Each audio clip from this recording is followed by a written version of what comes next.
नमस्कार बंधुरा रथयात्रार प्रीति और शुभेच्छा जानाई सकलके। प्रभु श्री जगन्नाथ देवेर आशीर्वादे सकले सुस्थ थाकुन भालो थाकुन এই প্রত্যাশায় आज हाजिर হয়েছি প্রভুর 56 ভোগের অন্যতম ভোগ আম আলুর রেসিপি নিয়ে। এই যে দেখতে পাচ্ছেন বড় বড় ফুলকো ফুলকো আম আলু আমি বাড়িতে তৈরি করে নিয়েছি। তো এই রেসিপিটা বাড়িতে আমি কিভাবে তৈরি করেছি চলুন দেখা যাক। এখন প্রথমে আমি রেসিপিটার জন্য আটা নিয়ে নিচ্ছি 3 বাটি মতন। রেসিপিটা কিন্তু অবশ্যই অর্থাৎ ভোগের রেসিপিটা আটা দিয়েই তৈরি করতে হয়। স্বাদমতো লবণ দিলাম, একপাশে সরিয়ে রেখে এবারে এই রেসিপিটা অর্থাৎ আটার জন্য আমার প্রয়োজন হবে গুড়। এই গুড় দিয়েই কিন্তু আম আলুগুলো তৈরি করতে হয়, এখানে চিনির ব্যবহার হয় না। 3 বাটি আটার জন্য আমি এখানে সোয়া 1 বাটি মতন গুড় নিয়েছি, অর্থাৎ 1 বাটি গুড় আর সেই সঙ্গে 1 বাটির 4 ভাগের 1 ভাগ। যেহেতু এখন বর্ষাকাল, গুড়গুলো এখন ভেজা রয়েছে, তাই আমি মোটামুটি 3 বাটি মতন জল দিয়ে গুড়টাকে একটু ভিজিয়ে রাখলাম। জল কিন্তু পরে আরেকটুখানি দরকার হবে।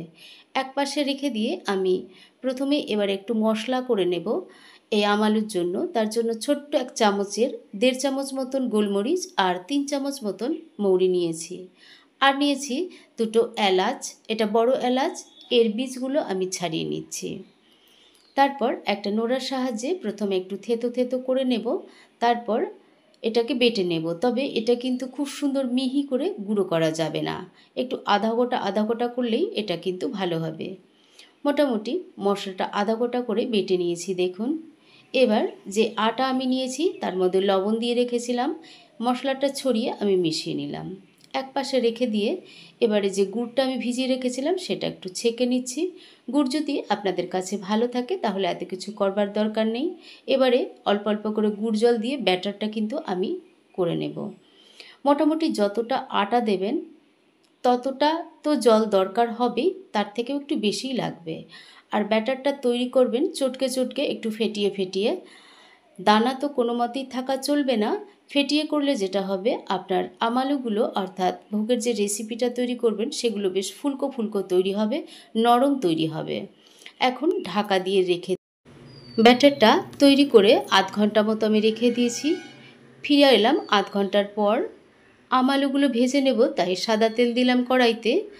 আর এই মুহূর্তে আপনাদের দেখিয়ে দিচ্ছি যে ব্যাটারের ঘনত্বটা কেমন হয়েছে। এটা না তো খুব বেশি গাঢ় আর না তো খুব বেশি পাতলা, বেশ স্মুথ ব্যাটার আমি তৈরি করে নিয়েছি।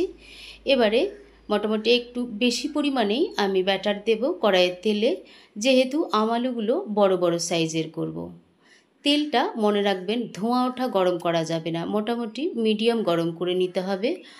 আর তারপর ব্যাটারটা যখন দেবেন তখন চেষ্টা করবেন ফ্লেমটা একদম সিম করে রাখার, সেই অবস্থায় ব্যাটার ঢালবেন।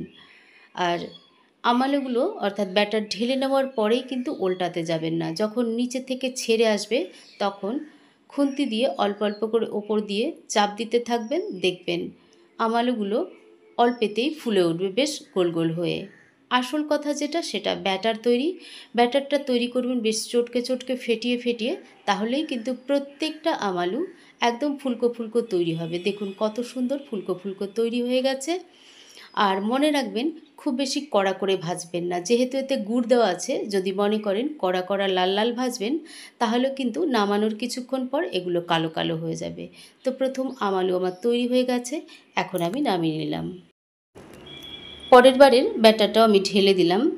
তো এখন কিন্তু ফ্লেমটা সিম করা অবস্থায় রয়েছে, ধীরে ধীরে ফ্লেমটা আস্তে আস্তে করে বাড়াতে হবে।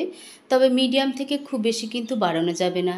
খুব বেশি যদি ফ্লেমটা বাড়িয়ে আপনি এই আম আলুগুলো ভাজেন তবে তেলটা গরম হয়ে যাবে। তো পরের বারে যখন ব্যাটারটা ঢালতে যাবেন তখন কিন্তু ব্যাটারটা ছিটকাতে থাকবে, তাই কখনোই চেষ্টা করবেন না তেলটা খুব বেশি গরম হয়ে যাক। দ্বিতীয় আম আলুটা আমি ভেজে নিয়েছি, আর পরেরগুলোও আমার সমস্ত ভেজে নেওয়া হয়ে গেছে। গতকাল রথযাত্রার দিন আমি এই আম আলু বাড়িতে তৈরি করে আমার বাড়ির জগন্নাথ দেবকে নিবেদন করেছি। আপনারা যদি মনে করেন আসন্ন উল্টো রথের দিনে এইভাবে রেসিপিটা তৈরি করে বাড়ির জগন্নাথ দেবকে নিবেদন করুন, বা অন্যান্য দিন বাড়িতে তৈরি করে বাড়ির পূজার প্রসাদ হিসেবে ব্যবহার করতে পারেন। ছোট থেকে বড় সবাই কিন্তু খেতে ভীষণই ভালোবাসে এই রেসিপিটা, এই ভোগের প্রসাদটা। আর বেশ কয়েকদিন রেখেও এটা খাওয়া যায়, আর খুব সুন্দর নরম তুলতুলে হয়, যেহেতু এটা আটা দিয়ে তৈরি করা হয় তাই।